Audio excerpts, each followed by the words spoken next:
letter say, crybaby? Shut up, both of you. You don't know what you're talking about. Ryan Mitchell stood by the rain-streaked window of his childhood home, watching mourners whisper about his mother, Eleanor, a modest librarian who had died just 3 days ago. His wife of 6 years, Victoria, hadn't shed a single tear during the service, but Ryan noticed how her hand kept finding Derek's arm, his best friend, their fingers intertwining when they thought no one was watching. The lawyer, Mr. Patel, had requested Ryan's stay after everyone left for urgent matters regarding the estate. But Victoria announced she was filing for divorce that very afternoon, moving out to marry Derek within the month. She was completely unaware that the modest 2-bedroom house she was so eager to abandon sat on property documents that would make Ryan the controller of a hidden empire worth $90 billion, including the very building where she worked and the luxury apartment where Derek lived. When Derek actually laughed, during what he assumed was a worthless will reading, calling Ryan a pathetic mama's boy who inherited nothing but dust and old books, Victoria joined in. Neither of them saw Mr. Patel's face go pale as he opened the sealed envelope marked, "For my son's eyes only." What would their laughter sound like when they discovered the truth? To enjoy this story, watch it from beginning to end. Don't forget to like this video and subscribe to our channel for more incredible stories. Hit that notification bell so you never miss an upload. What do you think Ryan inherited? Drop your guesses in the comments below. The funeral had ended an hour ago, but the house still smelled of lilies and regret. Eleanor Mitchell's body had been laid to rest beside Ryan's father, Thomas, who died when Ryan was 7, a loss that had shaped every moment of the 33 years that followed. Ryan stood in the living room of the modest Cape Cod house in suburban Boston, watching the last mourners filter out into the gray October afternoon. His mother had worked as a librarian at Westfield Public Library for 42 years. The turnout had been surprisingly small for someone who touched so many lives through books and quiet kindness. Victoria stood across the room, her black dress elegant but impersonal, checking her phone every few minutes with barely concealed impatience. Her auburn hair was pulled back in a severe bun, makeup flawless, more appropriate for a business meeting than a funeral. They'd been married for 6 years, but in the past 18 months, something fundamental had shifted. She worked late constantly, her position at a tech startup consuming her nights and weekends. Ryan had tried to be understanding, supportive, the kind of husband who didn't complain when dinner went cold or when she came home smelling of expensive cologne that wasn't his. Derek Morrison stood beside Victoria, his hand resting on the small of her back in a gesture that seemed far too familiar, too proprietary. Derek had been Ryan's best friend since college, Boston University, class of 2014, where they'd bonded over late-night philosophy discussions and dreams of changing the world. Derek had gone into finance while Ryan had followed his mother's footsteps into library science, a choice Derek had mocked gently but consistently for over a decade. Derek wore his success like armor, the Rolex that caught the light, the custom-tailored suit that probably cost more than Ryan's monthly salary, the confident smirk that suggested he'd won at life while Ryan had settled for participation. Ryan. Mr. Patel's voice cut through his thoughts. The elderly lawyer stood in the doorway to the kitchen, his silver hair immaculate, his navy suit pressed to sharp lines. His face carried an expression Ryan couldn't quite read, something between sympathy and anticipation. "We need to speak privately. It's about your mother's estate." Victoria's head snapped up from her phone, her interest seeming clinical rather than emotional. "I should be there for this," she said, moving toward Ryan for the first time that day. "We're still married. Community property applies to inheritances in Massachusetts." "Actually," Mr. Patel said carefully, "it doesn't." And Mrs. Mitchell was quite specific about privacy. "Ryan only." Derek laughed, a sound that had once been familiar and warm but now struck Ryan as sharp, cruel. "Don't worry, Patel. There's probably nothing to inherit anyway. Eleanor was a librarian, for God's sake. What did she leave him? A collection of overdue book finds." Several remaining mourners turned at the comment's volume and callousness, but Derek seemed oblivious to their disapproving stares. Victoria touched Derek's arm, but her gesture read as fond exasperation rather than reproach. The intimacy of that touch, the way her fingers lingered, The way he leaned into her hand sent a cold spike through Ryan's chest. "Derek," Ryan said quietly, "that's my mother you're talking about. She died 3 days ago. And I'm sorry for your loss, buddy. Truly." Derek's tone suggested he was anything but sorry. "I'm just being realistic. Your mom was a lovely woman, but she lived paycheck to paycheck. You've been covering her medical bills for the last 2 years. There's probably more debt than assets." The observation was accurate, but its delivery was deliberately cruel. Eleanor's cancer treatment had been aggressive and expensive, and Ryan had liquidated his modest savings to cover what insurance wouldn't. He'd taken a second job teaching night classes at the community college, editing academic papers on weekends, anything to ensure his mother had the care she needed. Victoria had complained about the financial strain constantly, suggesting more than once that they should consider alternatives, or be realistic about quality of life versus cost. Phrases that had made Ryan question who he'd actually married.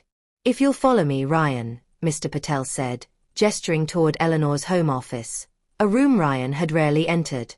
His mother had always been private about her workspace, keeping the door locked, claiming she needed a place for library projects and personal paperwork.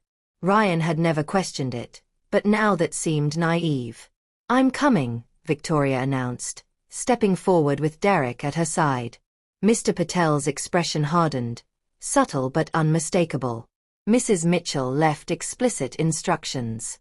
Ryan alone. He opened the office door, and Ryan followed him inside, but not before seeing Victoria's face flush with anger and Derek's smirk deepen with what looked like satisfaction. The door closed with a decisive click, and Mr. Patel turned the lock. The office was exactly as Ryan remembered. Floor-to-ceiling bookshelves, an antique oak desk positioned before a window overlooking the backyard, filing cabinets that looked like they'd survived several decades. But Mr. Patel walked past all of it to a section of bookshelf Ryan had always assumed was fixed. The lawyer pressed something Ryan couldn't see, and the entire section swung inward like a door, revealing a climate-controlled room Ryan had never known existed. "Your mother," Mr. Patel said softly, "was not who you thought she was." The hidden room was small but sophisticated. Multiple monitors lined one wall, all dark now, but their presence suggested recent use. Filing cabinets with biometric locks stood against another wall. A safe, large and serious, occupied the corner. But what drew Ryan's attention was the wall of photographs. Eleanor Mitchell standing beside presidents, tech moguls, foreign dignitaries, real estate developers whose names everyone recognized. His mother, always dressed impeccably in these photos, never in the modest cardigan and slacks combinations Ryan associated with her library work. "Sit down, Ryan," Mr. Patel said gently, gesturing to one of 2 leather chairs positioned before the desk. "This will take some time." Ryan sat, his legs feeling disconnected from his body, his mind struggling to process what he was seeing. "I don't understand. Who are these people? Why is my mother?" "Your mother was Eleanor Mitchell publicly," Mr. Patel interrupted, opening his briefcase and withdrawing a tablet. "But professionally, she was known as E.R. Cross." He paused. "Does that name mean anything to you?" Ryan shook his head, but something nagged at the edge of his memory. A name he'd heard in business news maybe, or passing conversation. E.R. Cross Holdings, Mr. Patel continued, is one of the most successful private real estate investment companies in the world. Your mother founded it 41 years ago with money she inherited from her father, your grandfather, Robert Cross, whom you never met because he died before you were born. She built it into an empire through strategic investments, impeccable timing, and an almost supernatural ability to identify properties that would appreciate exponentially. The tablet screen showed a corporate structure chart so complex it looked like neural pathways, but at the center, in clear letters, Eleanor Ruth Cross Mitchell, founder and sole owner. "That's impossible," Ryan whispered. "My mother worked at the library. I saw her there almost every day until she got sick. She drove a 15-year-old Honda. She clipped coupons. She maintained appearances deliberately," Mr. Patel interrupted gently. "After your father died, she made a choice. She could raise you in the world of extreme wealth, with all its dangers and corruptions, or she could give you a normal childhood, teach you values that mattered, ensure you became a good man rather than a spoiled heir. She chose the latter. Ryan's hands were shaking. The library job was real though. I visited her there. Her co-workers knew her. The job was real, yes. But it was also cover. The Westfield Library received anonymous donations totaling $47 million over the past 40 years. All from your mother, though the funds were routed through various foundations. She genuinely loved books and wanted to give back to her community. But she also needed a plausible reason to live modestly while managing a global empire. How? Ryan's voice cracked. How did she manage all this while working full-time and raising me? Mr. Patel smiled sadly. Your mother slept very little. Those nights she told you she was doing library paperwork in her office? She was negotiating with developers in Singapore, closing deals in Dubai, managing properties across 6 continents. She hired the best people, paid them extraordinarily well, and demanded absolute discretion. Only 7 people in the world knew E.R. Cross and Eleanor Mitchell were the same person. 4 of them are now dead. I'm one of the 3 remaining. The tablet screen changed, showing property after property. Luxury high-rises in Manhattan, office complexes in Los Angeles, shopping centers in Tokyo, apartment buildings in London, resorts in the Maldives. The list scrolled and scrolled. Hundreds of properties, each one marked with acquisition date, current value, and appreciation percentage. The numbers were staggering, but they felt abstract, unreal.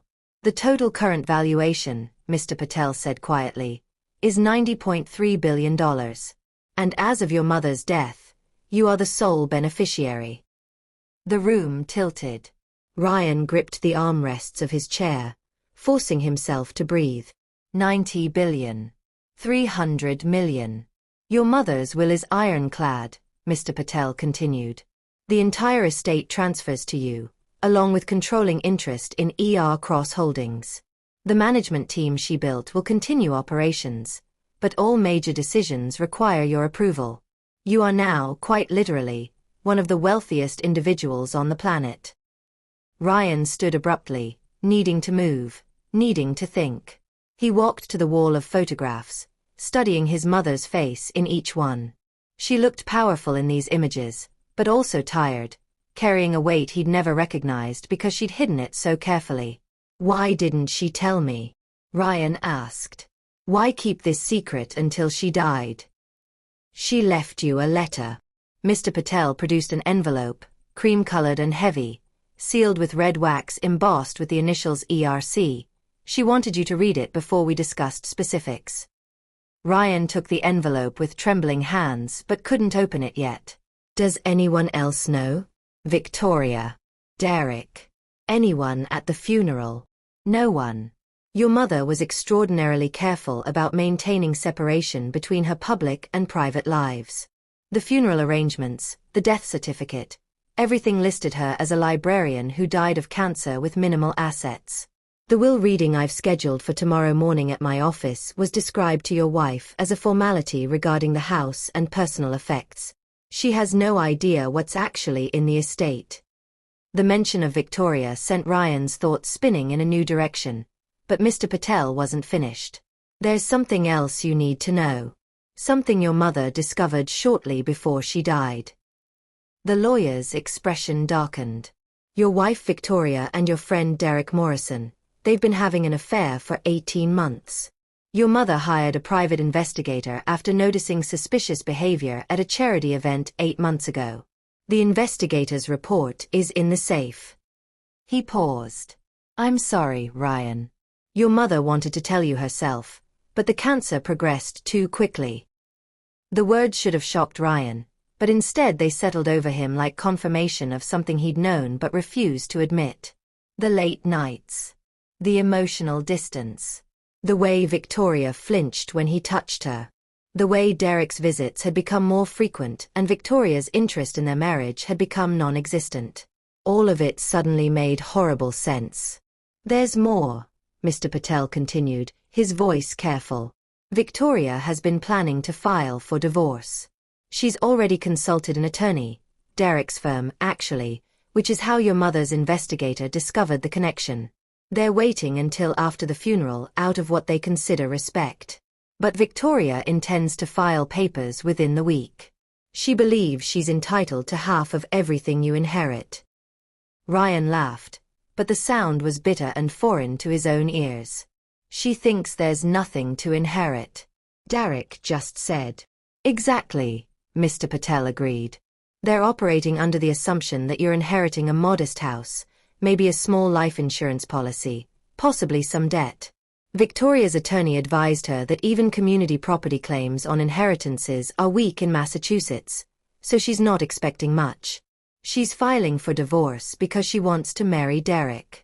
He's apparently been offered a promotion to managing partner at his firm, contingent on certain image considerations.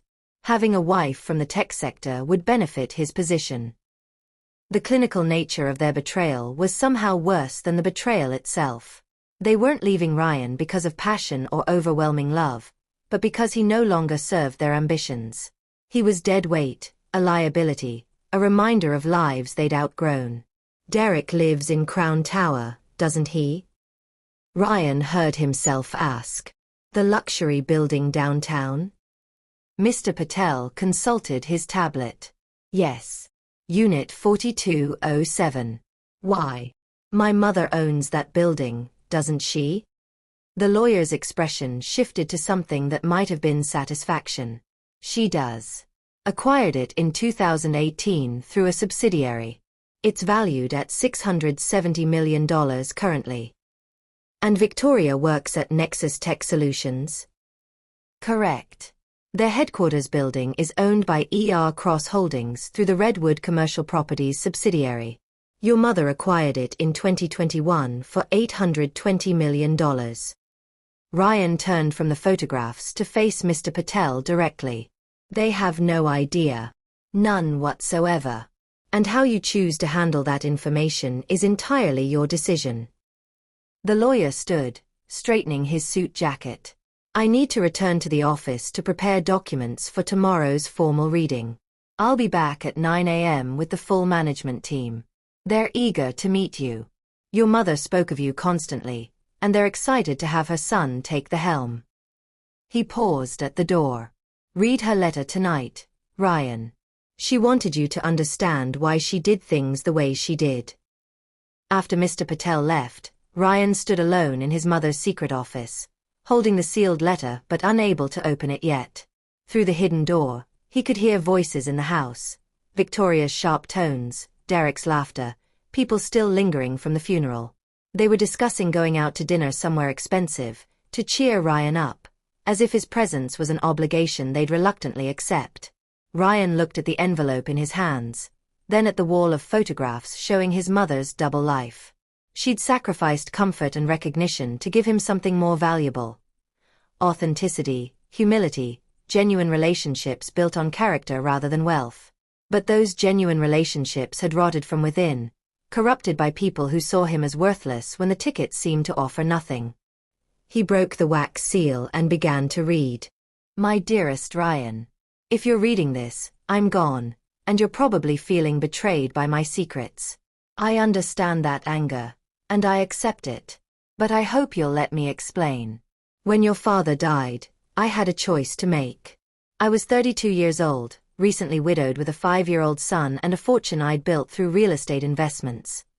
Money I'd inherited from my own father and multiplied through relentless work and calculated risks.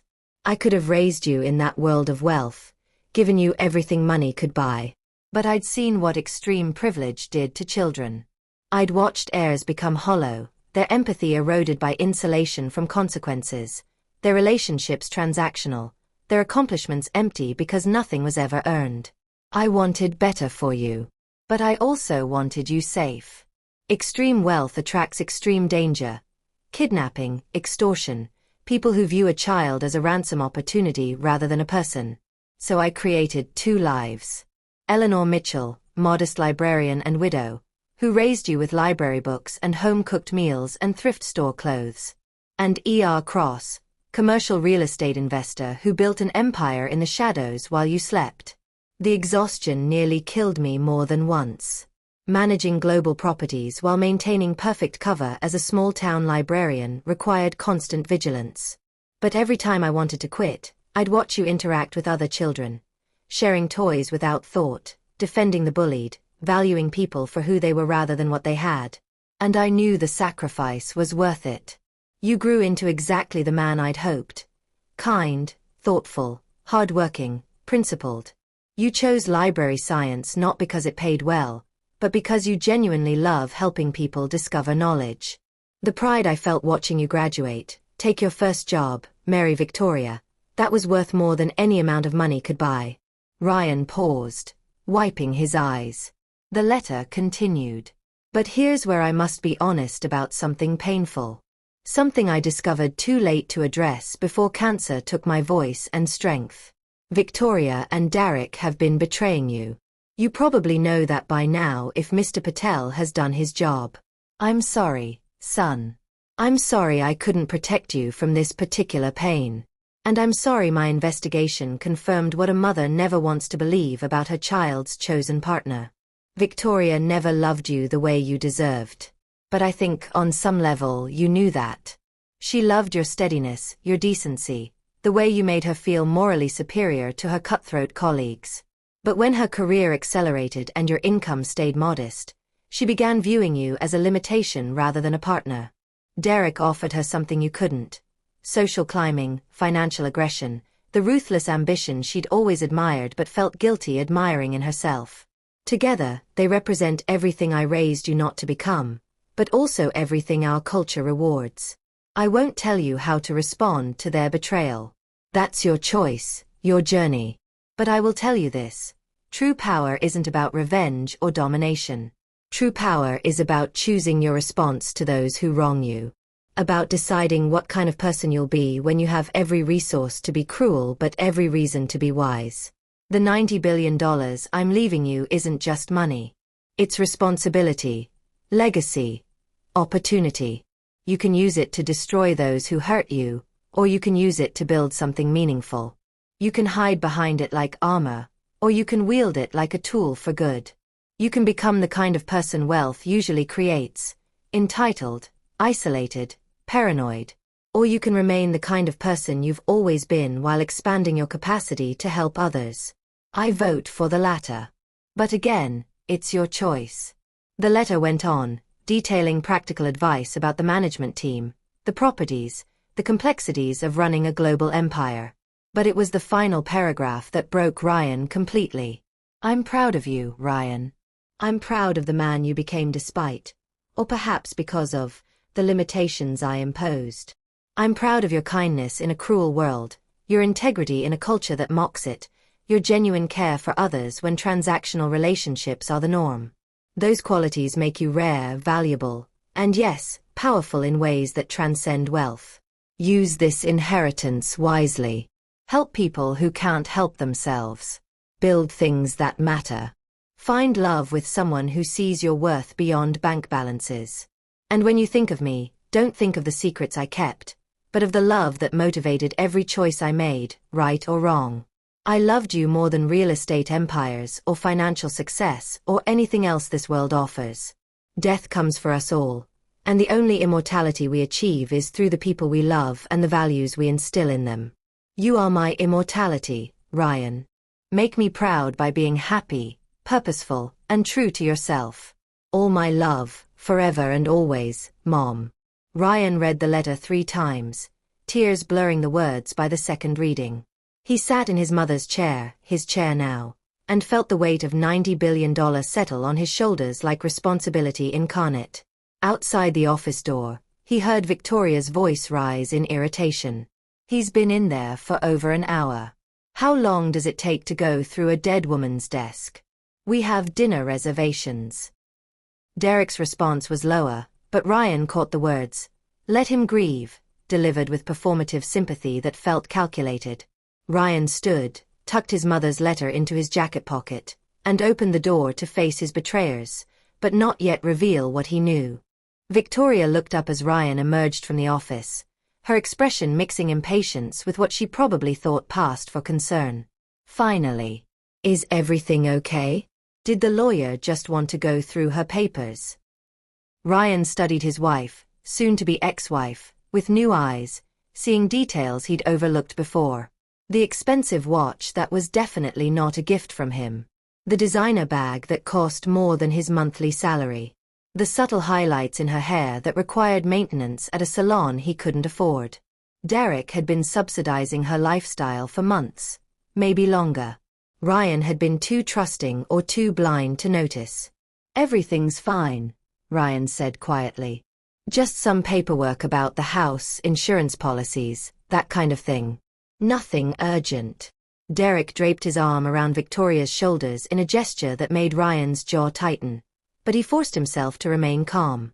See, babe. I told you it would be routine. Eleanor was organized, from what you've said, Ryan. She probably had everything labeled and filed.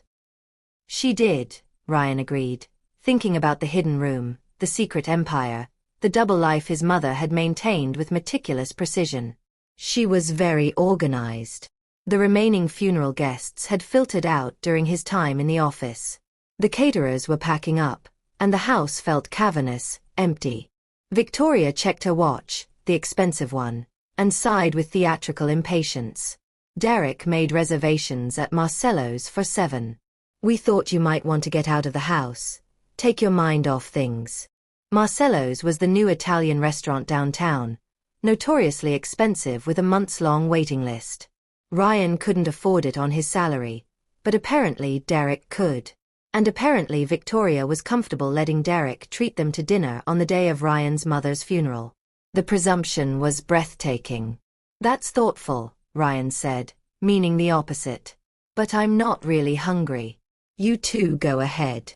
Victoria's relief was palpable, barely concealed behind a mask of concern. Are you sure?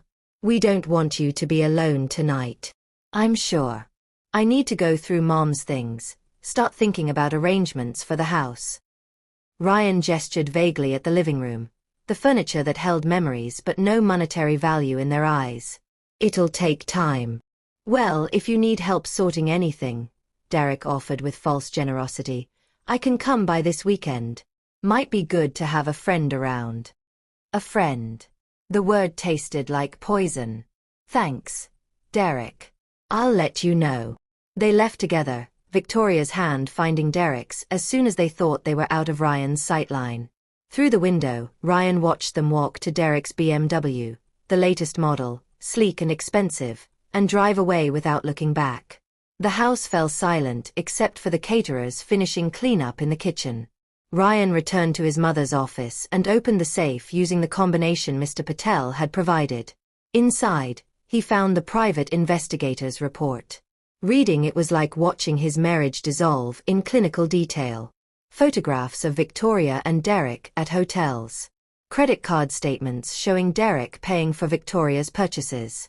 Text messages retrieved through means Ryan didn't want to examine too closely. Messages discussing Ryan with contempt and mockery.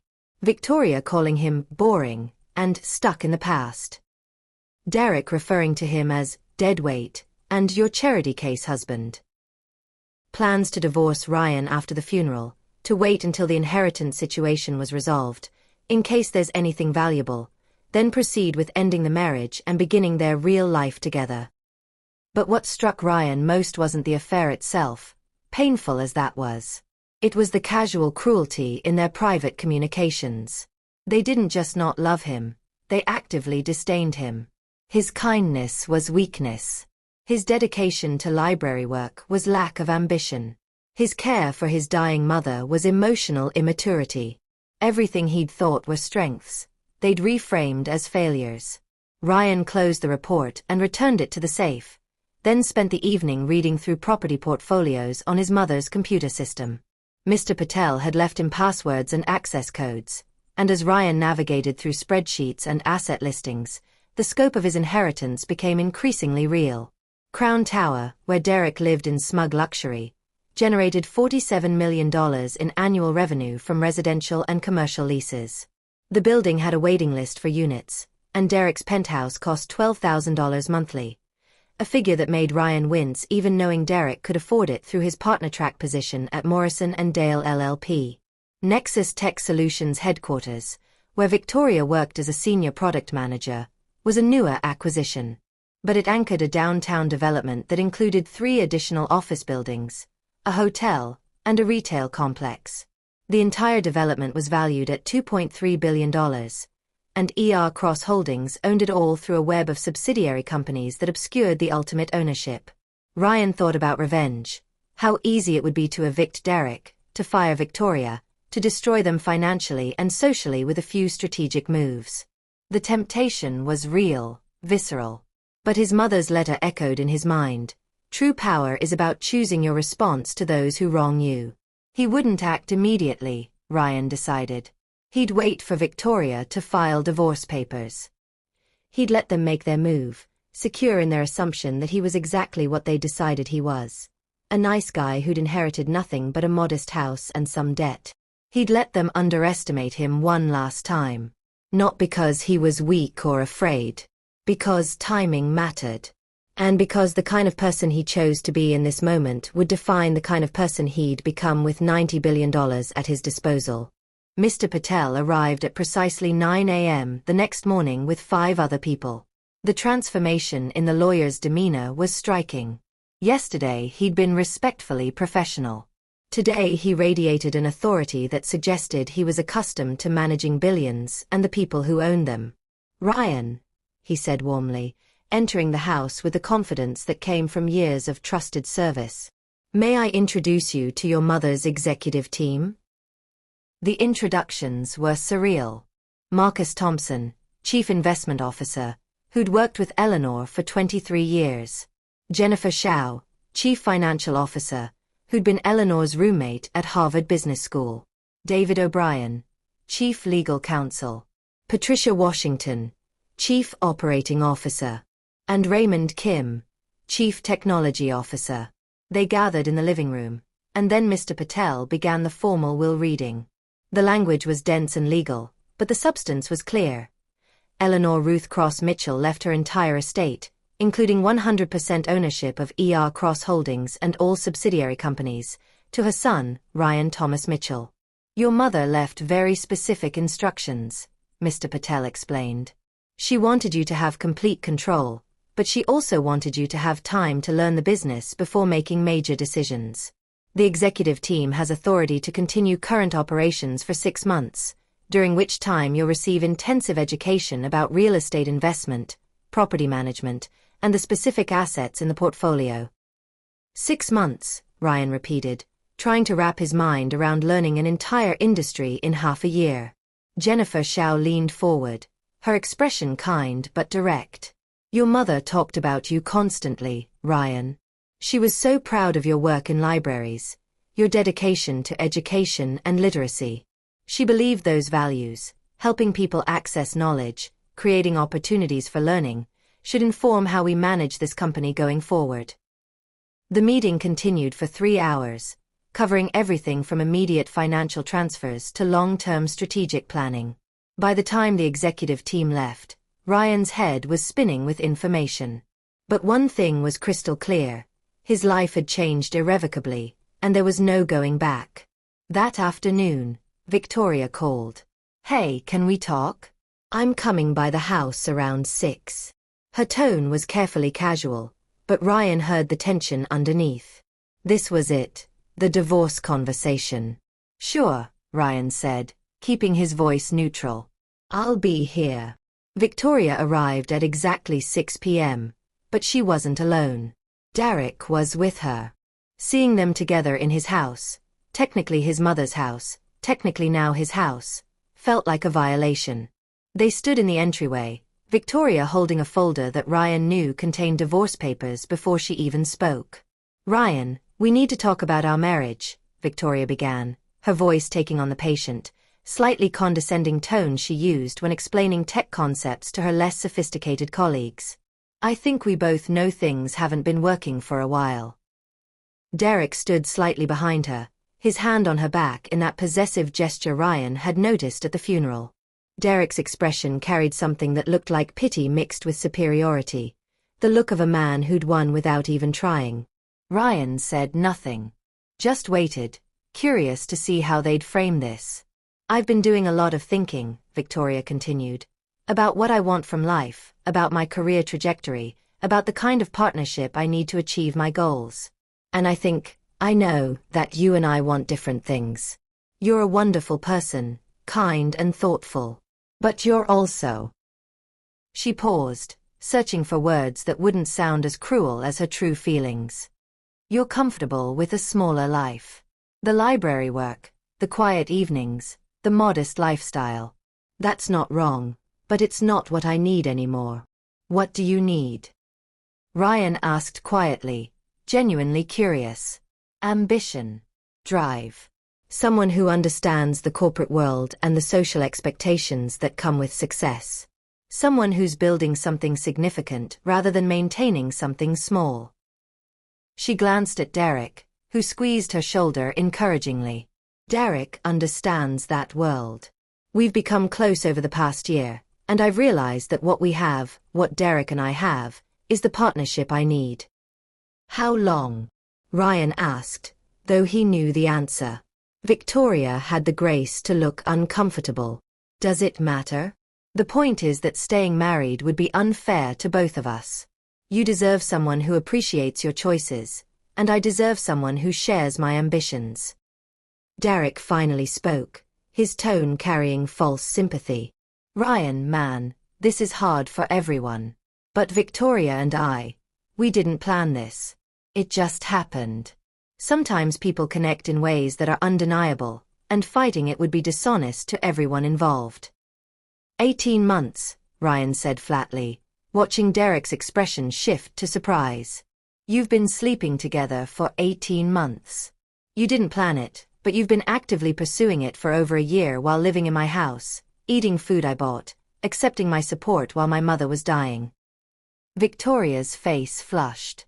You had me followed? My mother did, Ryan replied. She noticed things I was too trusting to see. She documented everything before she died. So let's skip the "it just happened" narrative and be honest. You decided I wasn't successful enough for your reimagined life. Derek offered an upgrade, and you've been planning this divorce for months. The silence stretched taut. Then Derek laughed. Actually laughed. Okay, fine. Yes, Victoria and I are together. Yes, we've been planning to end your marriage so we can start ours. You want brutal honesty? Here it is. You're a nice guy, Ryan, but you're also boring. You're stuck in a dead-end career helping people check out books while the world passes you by. Victoria needs someone who's going places. And I'm making partner at one of the city's top law firms. We're in the same league. You're playing a different game entirely.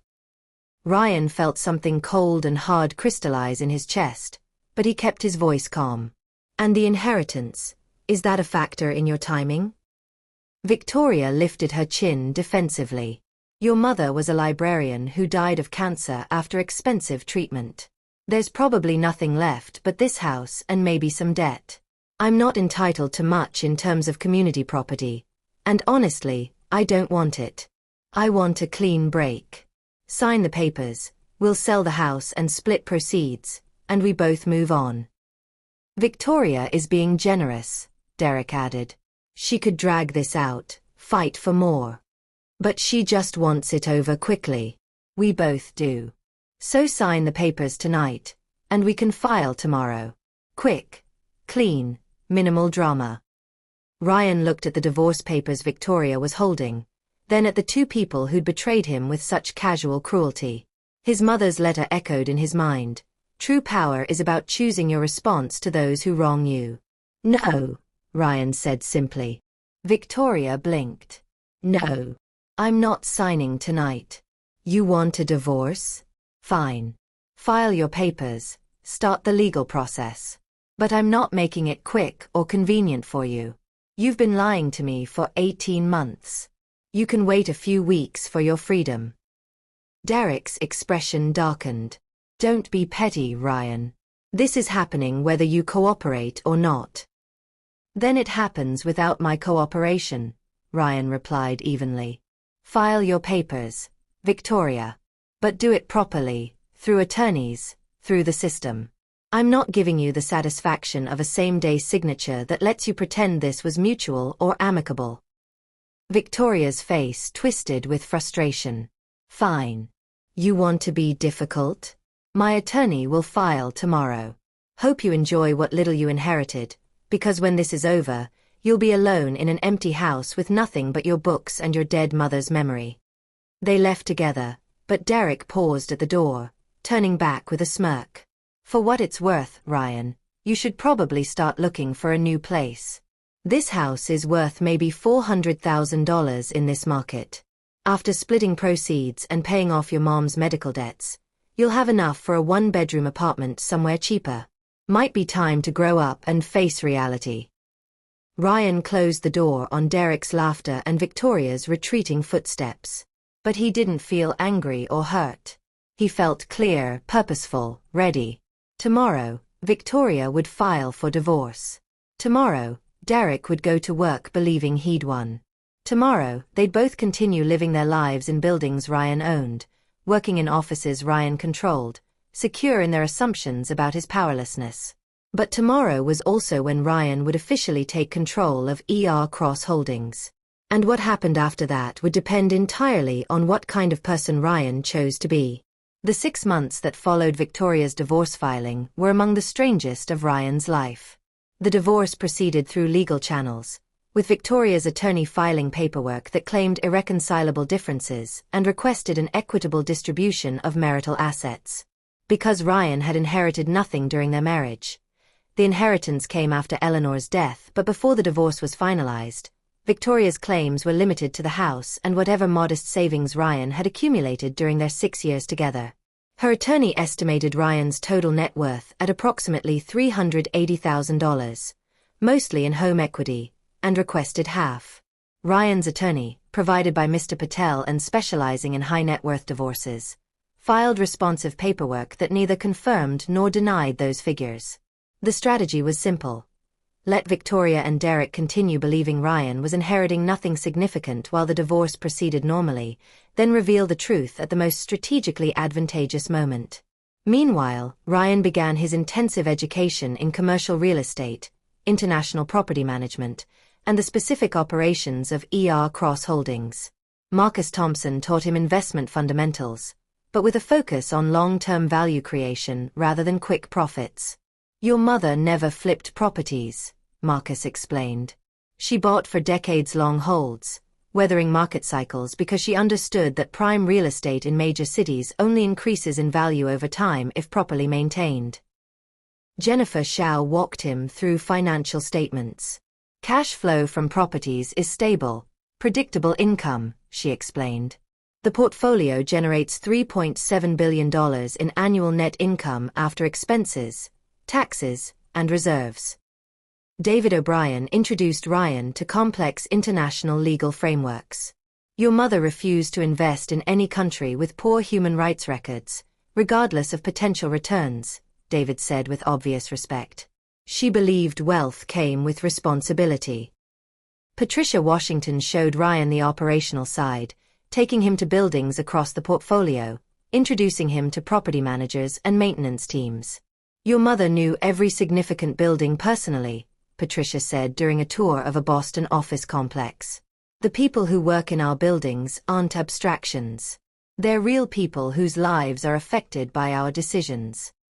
Beyond the formal education, Ryan continued his library work, refusing to quit despite the executive team's surprise. This is who I am, Ryan explained to Mr. Patel. My mother worked at the library while running this company. If she could balance both, so can I. And honestly, the library work keeps me grounded, reminds me why wealth matters, because most people don't have it and struggle daily with problems money could solve. The divorce proceedings moved slowly, with Victoria growing increasingly frustrated at Ryan's refusal to simply settle and be done. She'd moved in with Derek officially, living in his Crown Tower penthouse, and her social media showed a life of luxury. Expensive restaurants, weekend trips to New York, charity galas where Boston's elite gathered. Ryan watched from a distance, learning about the world Victoria and Derek inhabited. It was exhausting just observing it, and Ryan found himself grateful his mother had raised him outside that sphere. But Ryan also began making plans, strategic decisions about how to handle the inevitable revelation. "I want to meet with Crown Towers management," Ryan told Patricia during one of their weekly strategy sessions, 6 months after his mother's death. "Not as the owner, just as an interested party touring the building. Can you arrange that?" Patricia's expression suggested she knew exactly what Ryan was planning, but she simply nodded. "I'll set it up for next week." The Crown Tower tour happened on a Tuesday afternoon. Ryan dressed carefully in his usual librarian clothes, khakis, button-down shirt, casual but presentable. The property manager, a competent woman named Susan Chen, gave him the standard tour: luxury amenities, prime location, exclusive resident services. "Our penthouse units are particularly sought after," Susan explained as they rode the elevator to the 42nd floor. "Floor-to-ceiling windows, wraparound balconies, premium finishes. We have several high-profile residents, attorneys, tech executives, medical professionals. Very successful people who appreciate the lifestyle Crown Tower provides." "What's the monthly cost for a penthouse?" Ryan asked, knowing the answer. "They start at $12,000 monthly, but our premier units go higher depending on square footage and customizations." They didn't tour Derek's specific unit, that would have been too obvious. But Ryan saw identical layouts on other floors. The luxury was undeniable, but it also felt hollow, temporary, built on leases and monthly payments that could evaporate if circumstances changed. "What happens if a tenant violates their lease?" Ryan asked, curious. "We have very strict lease terms," Susan replied.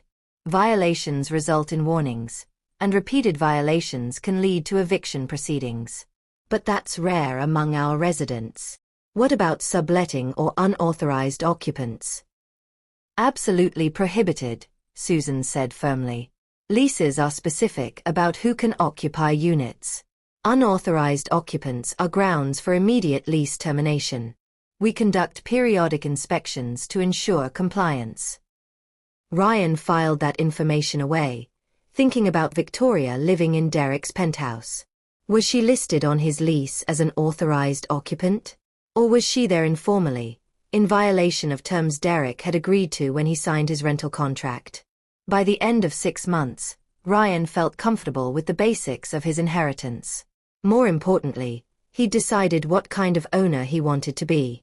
Not vengeful, but not naive either. Not cruel, but not passive. He would make decisions that were strategically sound and ethically defensible. And if those decisions happened to complicate life for people who'd betrayed him, that was consequence rather than revenge. "I want to call a board meeting," Ryan told the executive team. "I have some policy changes I'd like to implement across the portfolio."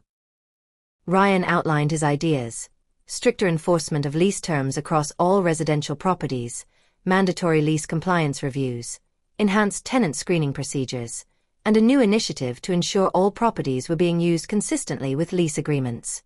None of it was unusual or unreasonable. In fact, it was standard practice in well-managed real estate portfolios.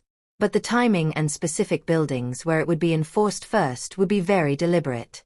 "Crown Tower and the Nexus Complex," Marcus Thompson said, understanding the subtext. "You want to start compliance reviews there first." "I want to start everywhere eventually," Ryan corrected, which was true. "But yes, those seem like good places to begin. High-value properties, established tenant bases, good test cases for new policies." "And if the reviews discover violations?" David O'Brien asked. "Then we enforce lease terms consistently and fairly," Ryan replied. "Same as we would for any tenant in any property. No special treatment, but no targeting either. Just honest enforcement of agreements people signed voluntarily." The executive team agreed to implement Ryan's policies. But Patricia pulled him aside afterward. "You know this will eventually expose Derek's situation with Victoria living in his unit without being on the lease. If he's violating his lease, Ryan replied evenly. Then that's his responsibility to address. We're not targeting him specifically. We're implementing portfolio-wide compliance reviews that happen to include Crown Tower. If he's in compliance, there's no problem. If he's not, he has options to come into compliance or face consequences like any other tenant. Patricia studied him carefully. Your mother would be proud of how you're handling this. Firm but fair, strategic but ethical. Ryan hoped that was true. The real test was coming, because the divorce trial was scheduled for next month. Victoria's discovery requests were becoming more aggressive, and eventually the truth about his inheritance would emerge. When it did, Victoria and Derek would realize they'd underestimated him catastrophically. The divorce trial began on a cold Tuesday in March, 11 months after Eleanor Mitchell's death. But the real drama started before they even entered the courtroom. Victoria's attorney, Margaret Reeves from Derek's firm, had filed aggressive discovery motions demanding full disclosure of Ryan's assets, income, and inheritance. Ryan's attorney, Lawrence Chen, had responded with meticulous documentation showing exactly what Ryan had inherited. Complete ownership of Cross Holdings, valued at $93 billion as of the most recent appraisal. Margaret Reeves's office called Lawrence Chan at 4:47 p.m. the day before trial. Ryan was present for the call, which Lawrence put on speaker. "This documentation can't be accurate," Margaret said, her voice tight with disbelief. "You're claiming Ryan Mitchell inherited $93 billion from his mother, a librarian?" "I'm not claiming anything," Lawrence replied calmly. "I'm providing factual documentation of assets inherited." Eleanor Mitchell, also known professionally as Cross, was the founder and sole owner of Cross Holdings, one of the world's largest private real estate investment companies. Ryan inherited the entirety of that estate upon her death. The silence on the other end lasted long enough that Ryan thought the call had dropped. Then Margaret spoke again, her tone sharp. "We'll need to continue the trial. This changes everything." "Nothing has changed," Lawrence interrupted firmly. "Ryan inherited these assets after Mrs. Mitchell's death, but before divorce filing.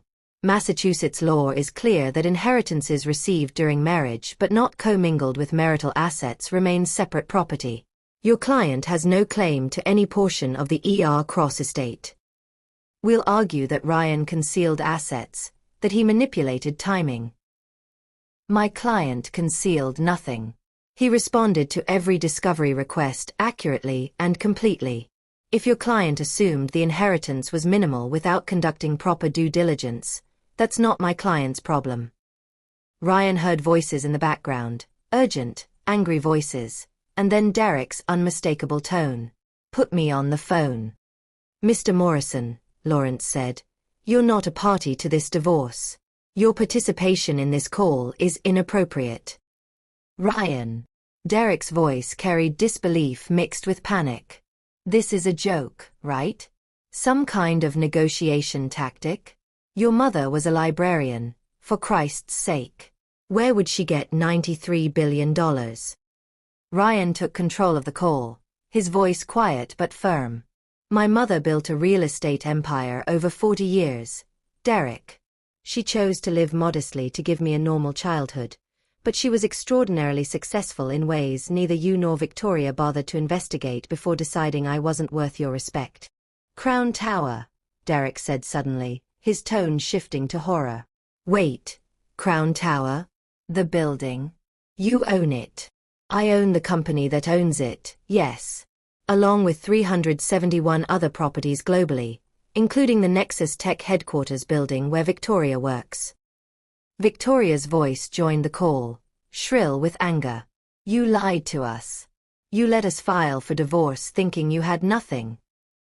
"I never lied," Ryan replied calmly. "You assumed I'd inherited nothing without asking. You filed for divorce because you decided I wasn't successful enough for your ambitions. The size of my inheritance doesn't change the reasons you wanted to end our marriage. It just reveals that your judgment of my worth was spectacularly wrong." "This is manipulation," Victoria shouted. "You manipulated us into filing so you could, what? Humiliate us? Prove some kind of point. I did nothing except let you proceed with your stated wishes, Ryan said. You wanted a divorce. You got one.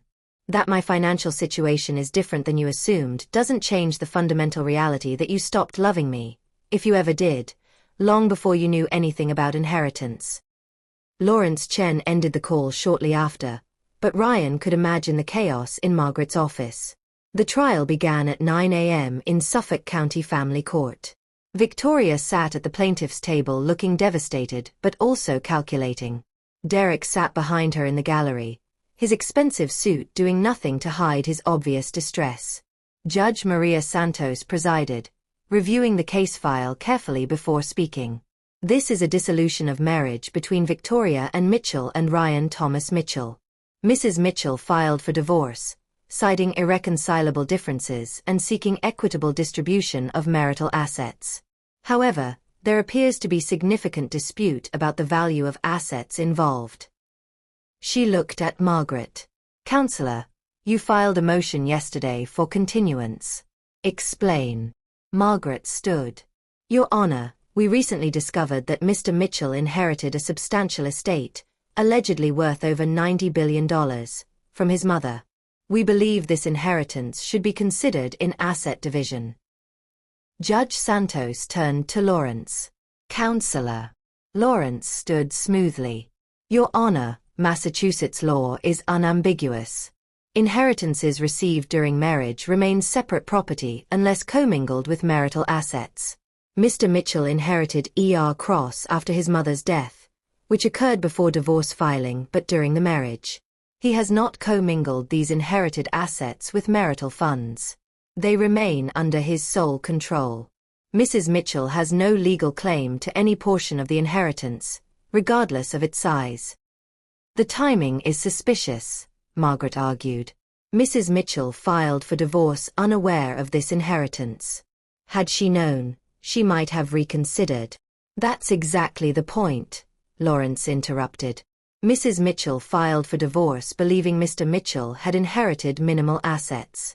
Her decision to end the marriage was made without consideration of his financial position, which demonstrates that her desire for divorce was based on personal rather than financial factors. Judge Santos looked at Victoria directly. Mrs. Mitchell, is it true you filed for divorce believing your husband had inherited minimal assets? Victoria stood, her voice shaking. Yes, Your Honor, but that's because he never told me. Did you ask him about the inheritance before filing? No, but I assumed. You assumed. Judge Santos repeated flatly. Did your husband ever misrepresent his financial situation to you? Victoria's silence was answer enough. Your Honor, Margaret tried to salvage the argument. The sheer scale of this inheritance, $93 billion, should factor into any equitable distribution. The court has discretion within legal boundaries, Judge Santos interrupted sharply.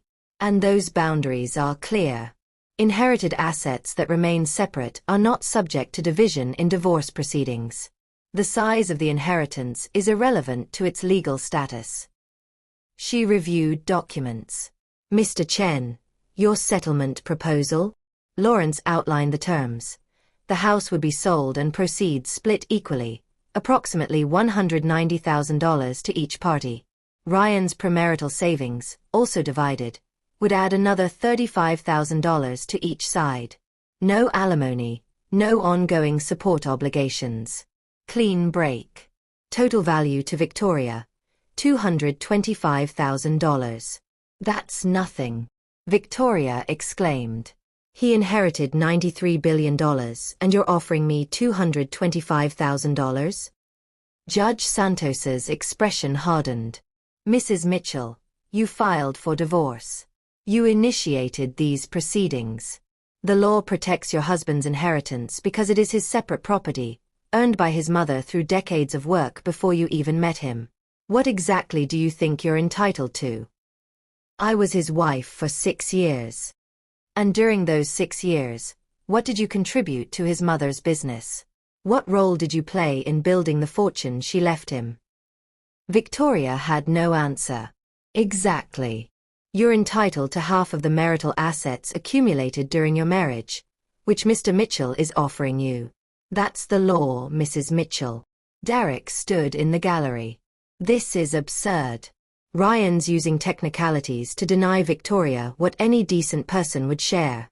The ethical thing would be to give her at least $1 billion. What's $1 billion to someone with $93 billion? Judge Santos's expression shifted to outright anger. Mr. Morrison, you are not a party to this proceeding. You will sit down and remain silent, or I will have you removed from my courtroom. I'm Victoria's fiancé, Derek said defiantly. I have a right. You have a right to nothing in these proceedings, Judge Santos snapped. And frankly, your presence here is inappropriate. This is a divorce between two married people, and the fact that you're engaged to one of them while their marriage is still legally valid tells me everything I need to know about the ethics involved. She turned to Victoria. Mrs. Mitchell, last chance. Accept the settlement or proceed to trial. But understand that if you choose trial, you will pay your own attorney's fees regardless of outcome. What's your decision? Margaret whispered urgently to Victoria, but Victoria shook her head stubbornly. I want what I'm entitled to. If that means trial, fine. Judge Santos set the trial date for 6 weeks later. But as the courtroom emptied, Derek approached Ryan in the hallway, his expression a mixture of anger and desperation. Ryan, come on. Be reasonable. Victoria made a mistake, but you don't have to destroy her over it. Give her something substantial. Show some generosity. Ryan studied Derek, his former best friend, the man who'd betrayed him, who'd laughed at his inheritance, who'd called him a pathetic mama's boy. You want me to be generous? To show mercy to people who showed me none? Why? Because it's the right thing to do. Because you have more money than you could spend in 1,000 lifetimes. Because you convinced Victoria to leave me thinking I was worthless, Ryan finished coldly. But now you realize I'm extraordinarily wealthy and you want access to that wealth through her. This was never about love, Derek. You pursued Victoria because she was attractive and successful. She left me because I wasn't successful enough. Now those calculations have reversed and you're both panicking. Crown Tower, Ryan said quietly, changing subjects. Unit 4207. That's your penthouse, correct? Derek's expression shifted to wariness. Yes. Why? Just curious. How's the view from the 42nd floor? Must be spectacular. It's fine, Derek said suspiciously. What does that have to do with anything? Nothing, Ryan replied. Just making conversation about property I happen to own. He walked away, leaving Derek standing in the courthouse hallway with an expression that suggested he'd finally understood exactly how much power Ryan now held over his life. The 6 weeks between the first hearing and the scheduled trial brought consequences that Ryan had set in motion months earlier. Not through malice, but through consistent application of business standards. The portfolio-wide compliance review reached Crown Tower, and the results were precisely what Ryan had anticipated. Derek's lease explicitly prohibited unauthorized occupants, but Victoria had been living in the unit full-time for over 8 months without being added to the lease agreement. Susan Chen, the property manager, called Derek personally to address the violation, handling it professionally and consistently with how similar situations were managed throughout the building. Derek had 3 options. Add Victoria to the lease through proper application and approval process, have Victoria move out immediately, or face lease termination proceedings. Derek chose to add Victoria to the lease, but the application process revealed concerning details. Victoria's credit history showed high debt ratios, multiple credit card accounts near their limits, a history of late payments. Nothing disqualifying on its own, but combined with the lease violation and the fact that Derek was already stretching financially to afford the $12,000 monthly rent, the building's ownership had reasonable grounds to question the arrangement. Ryan deliberately stayed removed from the decision-making process, but he ensured Susan had clear authority to enforce policies consistently. When Susan recommended approving Victoria's addition to the lease conditional on a rent increase to $14,500 monthly, standard for 2-occupant penthouses, Ryan's only instruction was, Treat this exactly as you'd treat any other tenant in similar circumstances. Derek argued, threatened, even had Margaret Reeves send a letter suggesting the rent increase was retaliation. Lawrence Chen responded with documentation showing identical rent increases for every other two-occupant penthouse in Crown Tower, demonstrating consistent application of policy. Derek paid the increased rent, but the financial strain was obvious.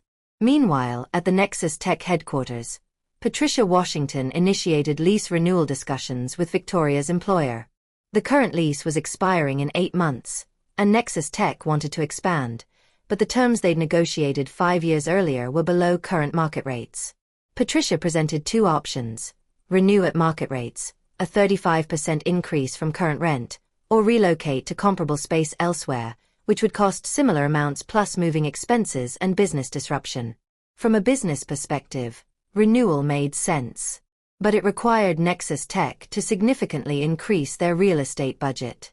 The company's CFO decided to implement cost-cutting measures elsewhere to afford the lease renewal. One of those measures was restructuring middle management. Victoria's position, senior product manager with substantial salary and benefits, was identified as potentially redundant with other roles. She was offered a choice: accept a lateral move to a different team with reduced compensation, or take a severance package and seek opportunities elsewhere. Victoria chose the severance, but her job search struggled.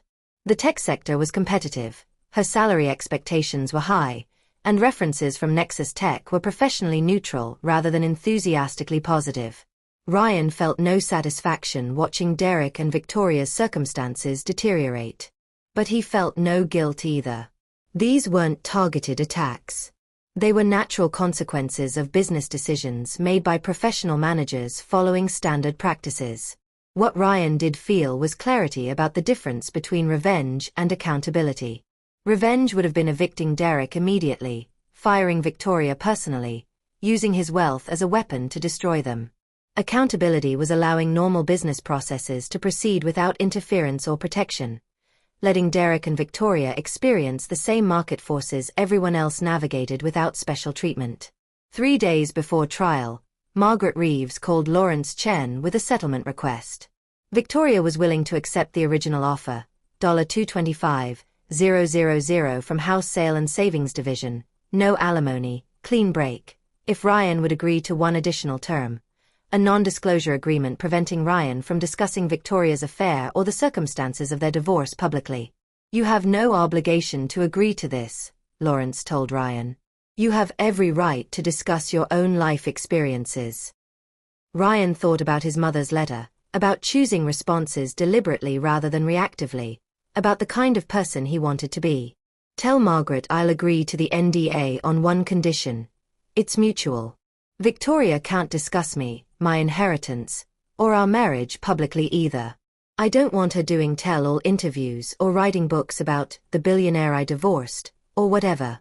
Both of us move forward privately, or neither of us has protection. Margaret agreed immediately, suggesting Victoria was more concerned about protecting her own reputation than exposing Ryan's. The settlement was finalized 3 days before trial, dissolving the marriage and dividing assets exactly as originally proposed. Victoria received $225,000 from a marriage to one of the wealthiest people on earth. The divorce was final. But Ryan's education in power and consequence was just beginning. 3 years after inheriting Cross Holdings, Ryan stood in the newly renovated children's section of the Westfield Public Library, watching kids excitedly explore the interactive learning spaces his foundation had funded. The real satisfaction came from seeing his mother's name on the dedication plaque, Eleanor Mitchell Memorial Learning Center. He'd transformed both the company and himself, but the core values his mother instilled remained unchanged. Ryan had continued working at the library part-time, using his position to identify needs and opportunities that wealth could address. The Westfield renovation was just one of 73 library projects his foundation had funded across Massachusetts. The Cross Foundation focused on 3 areas: literacy and education, affordable housing, and opportunities for people who'd been overlooked by traditional systems. Ryan had endowed scholarships for first-generation college students, funded workforce development programs in underserved communities, and acquired properties specifically to convert them into affordable housing. The company itself had grown to 412 properties worth approximately $118 billion. But Ryan had implemented policies his mother would have approved of: fair wages for all employees, environmental sustainability standards, tenant protections, and community investment requirements for every acquisition. Profits were strong, but profit wasn't the only metric that mattered. Derek and Victoria had married 18 months after the divorce was finalized, but their relationship struggled under financial pressures and the reality that neither was quite as successful as they'd imagined. Derek made partner at his firm but discovered the title came with expectations that strained his abilities. Victoria found work at a smaller tech company but never regained the salary and status she'd had at Nexus Tech. Ryan heard updates occasionally through mutual acquaintances, but he felt no satisfaction in their struggles and no desire for reconciliation. They'd made choices. He'd made different choices. Everyone lived with consequences. His anger had faded to indifference, which felt healthier than sustained rage or vindictive satisfaction. What Ryan did feel was gratitude, for his mother's sacrifice, for the lessons learned through betrayal, for the opportunity to use wealth meaningfully. He had dated occasionally over the 3 years, but carefully, wary of people who saw his money before his character. The executive team had introduced him to Elena Rodriguez, a non-profit director who worked in affordable housing advocacy and had no idea who Ryan was when they met at a policy conference. Their relationship developed slowly, built on shared values and genuine compatibility rather than wealth-based attraction. "Your mother would be proud," Mr. Patel said, joining Ryan at the library dedication. The elderly lawyer had become a trusted advisor and friend. "You took an inheritance that could have corrupted you and used it to honor her legacy." Ryan thought about the day he'd learned the truth, the hidden office, the secret empire, the double life his mother had maintained. "I think about what she sacrificed constantly. The comfort she could have enjoyed, the recognition she deserved, the easier life she could have lived. She gave all of that up for me. And you're giving back by being exactly the person she raised you to be," Mr. Patel replied. "Wealthy, yes. But also kind. Powerful but also principled. Successful by any measure, but also genuinely good. That's rarer than you might think, Ryan. Wealth reveals character rather than creating it, and your character has been revealed as exceptional." The library dedication event concluded with speeches and celebrations, but Ryan slipped away afterward to visit his mother's grave. The cemetery was quiet in the late afternoon light. Ryan sat beside Eleanor Mitchell's headstone, simple, unpretentious, listing her only as beloved mother, dedicated librarian, and told her about the past 3 years. "I met with Derek last month," Ryan said quietly. "He reached out asking for advice about a legal problem, not related to me, just genuine career trouble. I helped him because it was the right thing to do, not because I owe him anything. I think you'd approve of that choice." The wind moved through trees overhead, but Ryan felt peaceful rather than melancholy. "Victoria actually apologized," Ryan continued. "6 months ago, out of nowhere, she sent a letter saying she'd been in therapy and realized how badly she'd treated me. She asked for forgiveness but said she didn't expect it. I wrote back telling her I forgave her years ago, that holding anger was exhausting, and that I hoped she found happiness. I meant it." The hardest lesson Ryan had learned was that forgiveness didn't require reconciliation. He could release resentment without inviting Victoria back into his life. He could acknowledge Derek's humanity without rebuilding trust. Forgiveness was about his own peace rather than their redemption. "The company's doing well," Ryan reported. "We acquired properties in 3 new countries this year, all meeting your ethical standards. Jennifer says we're on track to hit $120 billion valuation by year-end. But honestly, the numbers feel less important than what we're doing with them." That was the truth Ryan had discovered. Wealth was a tool, not an identity. He could use it to build, to help, to create opportunities, or he could let it isolate and corrupt him. The choice was daily, constant, requiring vigilance and values his mother had spent 33 years instilling. "I miss you," Ryan said finally, touching the cold granite. Every day I miss you. But I understand now why you did things the way you did. You gave me something more valuable than money. You gave me character, empathy, the ability to see people as people rather than assets or obstacles. That's the real inheritance, Mom. The $93 billion was just your way of ensuring I'd have resources to match the values you taught me. Ryan stood, straightened his jacket, and walked back to his car. Not the Honda his mother had driven, but not anything ostentatious either. A comfortable sedan, practical and reliable, that reflected who he was rather than what he had. Elena waited in the passenger seat, having given him privacy. When he slid behind the wheel, she took his hand silently. They drove back to Boston together, past Crown Tower where Derek and Victoria struggled with rent increases, past the Nexus Tech building where Victoria no longer worked, past properties Ryan owned but that felt less like possessions and more like responsibilities. The city lights reflected off the harbor as the sun set, beautiful and indifferent to the dramas unfolding within its boundaries. Ryan thought about the question his mother had posed in her letter. What kind of person will you be when you have every resource to be cruel but every reason to be wise? 3 years later, he had an answer. The same person he'd always been, but with expanded capacity to help others, to build meaningful things, to honor his mother's sacrifice by living according to her values. The money hadn't changed him, but it had revealed him. And what it revealed was someone his mother would recognize. Still kind, still principled, still genuinely caring about people beyond their utility to his goals. That person walked into boardrooms where millions of dollars were discussed, but also into libraries where children discovered the magic of books. He negotiated international property deals, but also volunteered reading to elementary school students. He was a billionaire on paper, but a librarian at heart. And somehow those two identities had merged into something his mother had always known was possible. Wealth without corruption, power without arrogance, success without losing sight of what actually mattered. Ryan Mitchell, son, librarian, and reluctant billionaire, had inherited an empire. But he'd also inherited something more valuable: the wisdom to use it well.